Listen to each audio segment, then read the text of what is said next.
What's going on, guys? It's Brandon back here today. We got a BFR, Game 25 versus the New York Rangers. And it took an unexpected turn, that's for sure, with its nastiness. Game was played on December 7th at 7:30 p.m. This was Marc-Andre Fleury's 900th career game. And he was going for his 500th win, which he wouldn't get as the Hawks lose 6-2. And they moved to 9-14-2, continuing their win-loss infinity. They get outshot 30-26 by the Rangers. They get out hit 39-29 by the Rangers, and they get out face-offed 38-30. Oh no, Chicago wins at face-off 38-30. They go 0 for 4 on the power play, and Rangers go for 2 for 2. Gorgiev saves 24 out of 26 in the win. Fleury saves 24 out of 29 in the loss, and the Stromes were out there playing each other again, so that was cool. Kalnick in, Caleb Jones out. Reese Johnson is playing on the second line to start the game. Reese Johnson has an early breakaway. And then in 1851, it's a Ranger goal from Jacob Trouba and from Panarin and Strome. Panarin was incredible tonight. The title of this video is going to be The Bread Man because nothing else was... No more person on the ice was more dominant than he was tonight. Then there was Trouba was wide open, horrible defense, and it was that early in the game, it was like, it's going to be a long one. And it was, because I was very tired. Then, there's 1816, there's a Chicago goal to Eric Gustafson, his first of the year, unassisted, 1-1. Right off the face-off, he blasted on net. He scores. It was a great screen by Kubalik. And then there was not much defense early, and then 3 minutes in, it could have been 2-2. Carpenter deflects a shot just over the net. Fleury, great save. Rangers were toying with the Hawks at this point. And there was a good save by Gorgiev on Carpenter. There was a Kane to DeHaan. What a save moment. Fleury post-to-post save.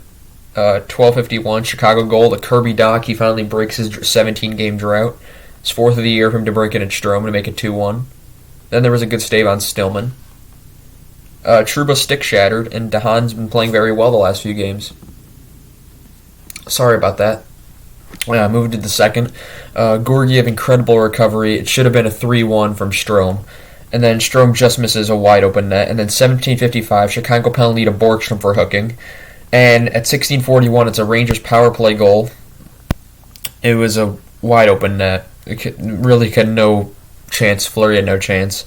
And it's Panarin, his 8th of the year, from Kreider and Zibanejad to make it 2-2. Then there was a high stick uncalled, and then at 13:50 is what changes the game. There's a shoulder-to-head hit on Jujhar Khaira from Trouba, and he's out. He was knocked out right. It looked like the eyes rolled into the back of his head on the slow-mo. It was scary, and he was down. They needed to be stretchered out. Both teams, doctors there, concerned. It was scary. That is for sure. Khaira's since then been released from the hospital. He'll make a full recovery, but he's going to be out for a while. And yeah, there's really not much else to say about that. Sorry about that. And then there was a scrum after that, and there was no penalty called on the play.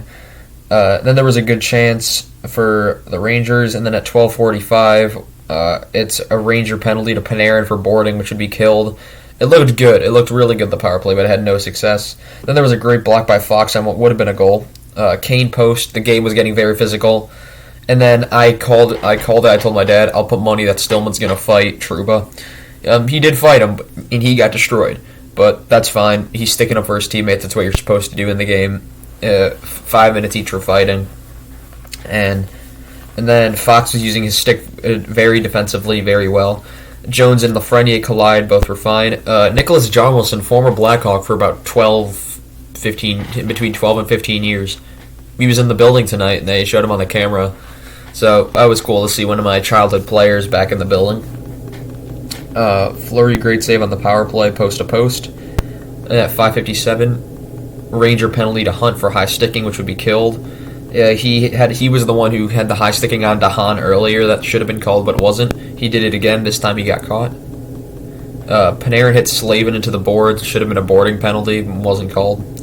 Then with 6.6 seconds left in the second, Ranger penalty to Miller for tripping, which should be killed, and that was bad. That was a bad power play that went into the third. And then before the third ended, DeBrincat ran into the ref, and on the third they started on the power play.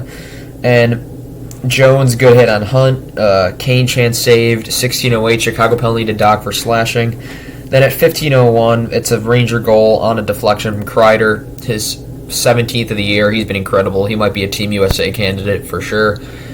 Fox and Panarin to make it 3-2. Then puck was loose and the ref blew the whistle. Players and fans were not happy. Then 14:11, Ranger penalty to Trouba for hooking, which would be killed. Then Nemeth made a good clearing play that got them out of trouble. Dylan Strome had been having a really good game up to this point. I just want to point out the announcer said it. I was agreeing. He's probably the best player on Chicago tonight. The puck nearly bounced in behind Georgiev. He was able to recover. And then 17:50, Ranger goal to Carter Rowning. Again, this was like the first goal. No defense at all. His 6th of the year from Fox and Reeves to make it 4-2. And yeah, I already said the puck was loose prior, and the ref blew the whistle, and the players and fans were not happy. I'm pretty sure I said that, but just in case I didn't, the Rangers were letting the Hawks. They weren't even letting him into their zone. Like, it was just a horrible effort at that point. Then Fleury was pulled with 3:30 left, and at 3:10, it's a Ranger empty net goal from Artemi Panarin, his 9th of the year, 2nd of the game, from Zibanejad and Trouba to make it 5-2. And then at 2:52. Originally, but Carpenter had a penalty, but Ryan Strome threw a punch at him and they started fighting. So they both got, I think, a combined 17 minutes with the 10-minute misconduct, the 5 minutes for fighting, and they both also got 2 for roughing. So when I'm looking at ESPN, it just said they each had 17 penalty minutes. I'm like, okay then. And then at 1:19, Ranger goal for Barclay Goodrow from Rowney and Reeves, make it 6-2. No chance for Fleury, and the team failed Fleury this game. Fleury was playing great. Definitely not his best game, but he was playing fine. No blame on him. And no blame on Strome either. Strome and Fleury, 2 MVPs tonight. Panarin, unstoppable. And it's good to know that Kara is okay now, but yet last night it was scary. Any updates to the board? You got the Kraken magnet now, so that it's a bit bigger than the rest, and it blends in with the whiteboard. Can barely see that. Right here's the edge of it. Anaheim is past Edmonton. Toronto's past Florida because they played 2 more games and have gotten 1 extra win out of that.